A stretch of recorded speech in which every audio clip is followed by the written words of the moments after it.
안녕하세요, 곰곰이입니다. 이 노래 들어보셨죠? 어떤 분은 어렴풋하게 기억이 나실 것이고 어떤 분은 처음부터 끝까지 또박또박 외우고 계신 분들도 있을 겁니다. 네, 임을 위한 행진곡입니다. 민중의 애국가라고 불리는 거의 모든 집회와 시민사회단체 행사에서 시작할 때 울려 퍼지는 노래입니다. 앞에 나왔던 영상은 2016년 촛불 당시에 60만 명이 함께 부른 장면입니다. 임을 위한 행진곡의 가사가 얼마 전 타계한 백기환 선생의 글인 것 아시나요? 이 노래가 5.18 광주항쟁을 기리는 노래인 것도 아시나요? 오늘은 임을 위한 행진곡이 어떻게 만들어졌는지 그 역사를 정리해 보겠습니다. 시작하기 전에 좋아요와 구독, 알림 설정 부탁드립니다. 그럼 시작하겠습니다.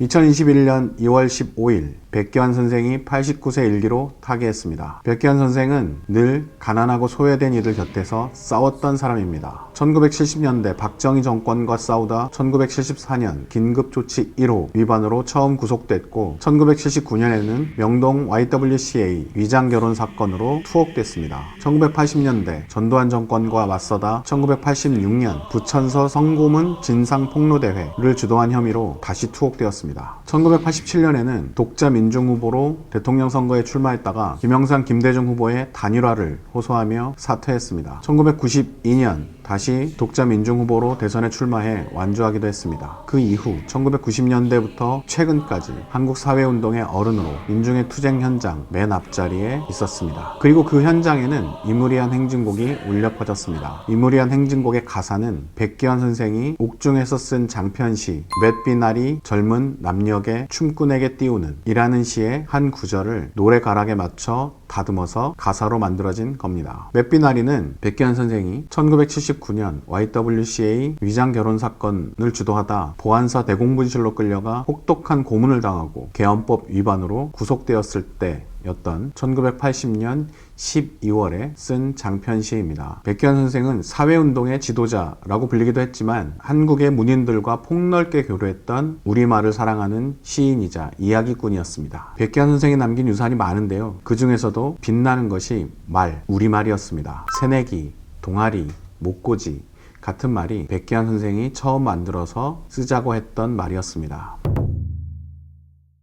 임을 위한 행진곡을 백기환 선생이 만들었다 라는 얘기도 있었습니다. 앞에서 말씀드렸듯이 이 노래의 가사가 백기환 선생의 시에서 한 부분을 따왔기 때문에 생겨난 오해였습니다. 하지만 반은 맞는 말이죠. 가사는 백기환 선생이 원 저작자였던 것이죠. 백기환 선생은 가사 저작권을 사회에 내놓았습니다. 그럼 지금부터 이 노래가 어떻게 만들어졌는지 살펴보겠습니다. 1982년 2월 광주 망월동 묘역에서 영혼 결혼식이 열립니다. 5.18 광주항쟁 당시에 시민군 대변인을 맡았던 윤상원 열사와 광주공단에서 들불 야학을 창립해 노동자 야학을 주도하다 숨졌던 박기순 열사를 기리는 영혼 결혼식이 열린 겁니다. 좀 자세히 들어가 볼까요? 윤상원 열사는 지금의 광주 광산구, 당시에는 전라남도 광산군에서 태어났습니다. 전남대 정치외교학과에 입학해 졸업 후에 서울주택은행에 입사했다가 6개월 만에 퇴사하고는 광주 광천공단의 한남플라스틱이라는 회사에 위장 취업합니다. 그리고 들불야학에서 일반 사회를 가르치게 됩니다. 윤상원 열사를 들불야학으로 이끈 사람이 박기순 열사였습니다. 1958년 전남 보성군에서 태어나 전남대 사범대학에 입학합니다. 1978년 7월에 광주 광천동 성당에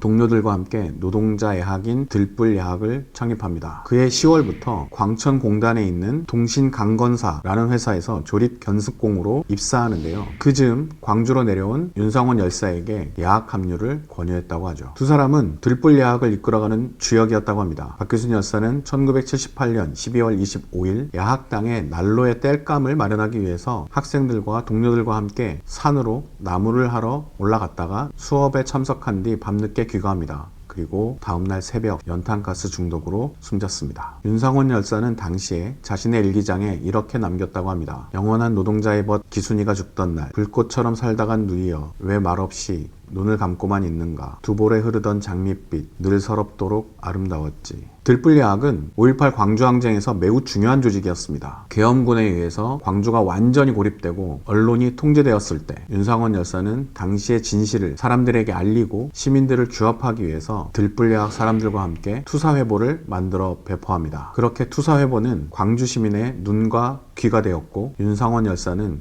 광주항쟁의 지도부인 민주투쟁위원회의 대변인을 맡게 됩니다. 외신 기자들도 윤상원 열사를 논리적이고 차분한 사람으로 기억하고 있었죠. 그리고 항쟁의 마지막 날 윤상원 열사는 전남도청을 끝까지 지키다 계엄군의 총에 맞아 숨을 거둡니다. 그렇게 1년 반이 흐르고 1982년 2월 박기순 열사와 윤상원 열사의 영혼 결혼식이 제안됩니다. 망월동 묘역에서 영혼 결혼식이 진행됩니다. 이 영혼 결혼식은 광주에 아름아름 다시 알려집니다. 영혼 결혼식이 끝나고 한 달 정도 지나고 나서 광주 지역에서 문화운동을 하던 사람 10여 명이 소설가 황석영 집에 모입니다. 그리고 이 사람들은 두 사람의 넋을 위로하는 노래극을 만들게 됩니다. 제목은 넋풀이 빛의 결혼식이었습니다. 당시 광주는, 그리고 한국 전체에서 광주를 이야기하는 것은, 광주 항쟁을 이야기하는 것은 목숨을 내놓는 일이었습니다. 그만큼 엄혹했죠. 10여 명의 사람들은 밖으로 소리가 새어나가지 않도록 창문을 모두 담요로 가리고 통기타와 북, 꽹과리를 들고 새벽까지 녹음기로 녹음을 했다고 합니다. 1박 2일 동안 7곡의 노래가 담긴 노래극이 만들어지는데요. 이 노래극의 마지막 합창곡이 이무리한 행진곡입니다. 이 노래는 1979년 대학가요제에서 은상을 받기도 했던 전남대생 김종률 씨가 작곡을 했고, 가사를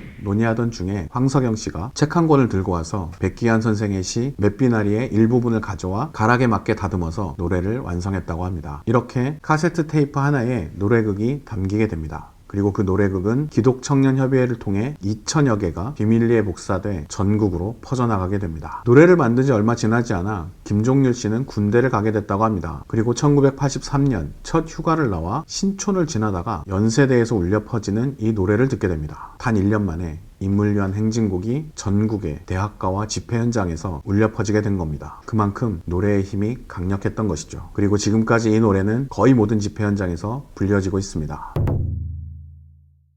이물리한 행진곡의 고향은 광주입니다. 그 후로 지금껏 광주항쟁 기념식에서 재창돼 왔습니다. 광주민주화운동 기념식이 정부의 공식 행사가 되고 나서도 행사의 절정은 이물리한 행진곡 재창이었습니다. 노무현 대통령은 재임 기간 내내 5.18 행사에 참석했고 악보를 볼 필요도 없이 이물리한 행진곡을 불렀습니다. 이물리한 행진곡 재창은 이명박 대통령 집권 1년째인 2008년까지만 이어졌습니다. 2009년 행사부터 재창이 아니라 합창단의 합창 공연으로 바뀌게 됩니다. 물론 따라 부르는 사람들이 있었지만 재창과 합창 공연은 의미가 다릅니다. 이런 행사 방식에 항의하며 당시 야당 의원들과 시민 참가자들은 일어서서 팔뚝질을 하며 노래를 부르기도 했습니다. 광주항쟁 관련 단체들은 정부 행사를 보이콧하기도 했습니다. 그 후로 이명박 박근혜 집권 10년 동안 광주민주화운동 기념식에는 이물리한 행진곡을 부를 것이냐 아니냐의 논란이 끊이지 않았습니다. 광주항쟁을 기리는 행사에서 광주 시민들이 원하는 노래를 정부가 거부하는 황당한 상황이 지속되었습니다. 급기야는 극우단체들에서 이물리한 행진곡이 북한과 연관되어 있다는 주장까지 나오게 됩니다. 광주항쟁 북한군 개입설과 뒤섞이면서 광주항쟁과 항쟁을 기리는 노래에 색깔론이 끝없이 제기된 겁니다. 박근혜 정권을 끝장낸 촛불항쟁에서도 이물리한 행진곡이 불려졌습니다. 그리고 마침내 정권이 바뀌었습니다. 문재인 대통령은 당선 이후 광주 5.18 국립민주묘지를 찾아 윤상원, 박기순 묘소를 참배합니다. 그리고 얼마 지나지 않아 5월 12일 대통령이 직접 5.18 기념식 재창곡으로 이물리한 행진곡을 지정해 부르도록 국가보훈처에 지시합니다. 그에 하루 앞서서 몇 년 동안 이물리한 행진곡으로 논란을 일으켜왔던 박승춘 보훈처장을 경질하기도 했습니다. 그렇게 광주민주화운동 기념식에 다시 이물리한 행진곡이 울려 퍼지게 됩니다.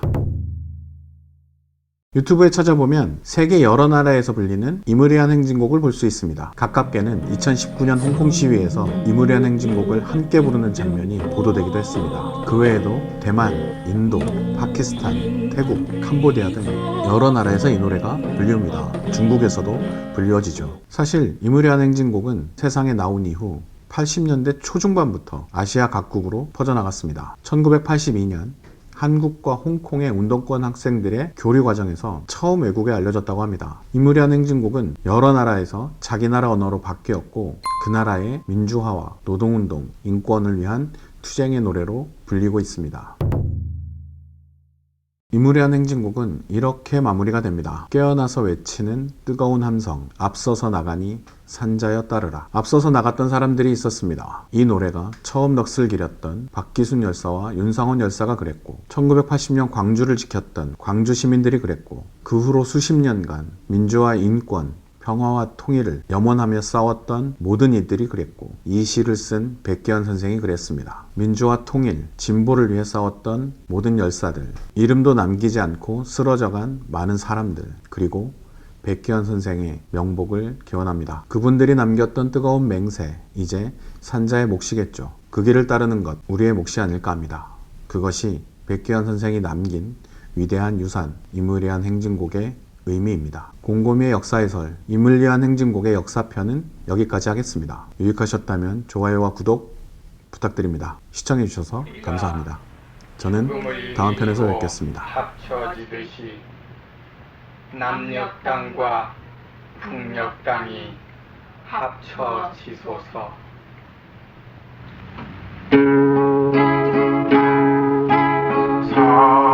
사랑도 명예도 이름도 남김없이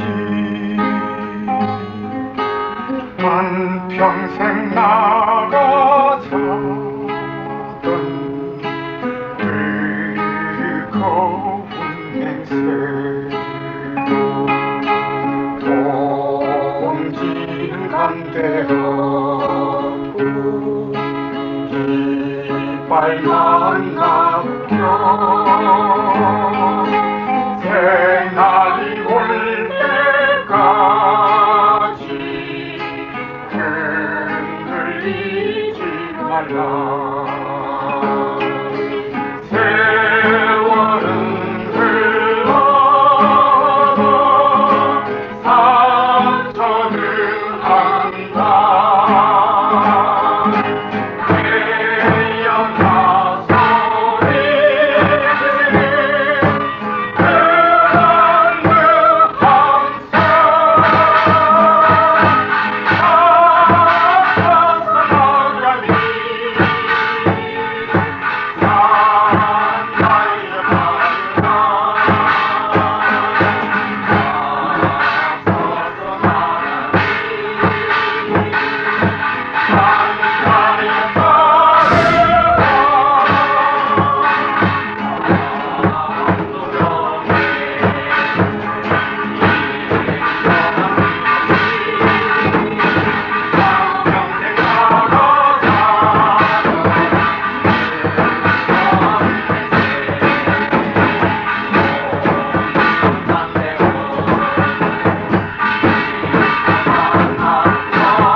태어나 소리지는 그한그 함성 산자였다.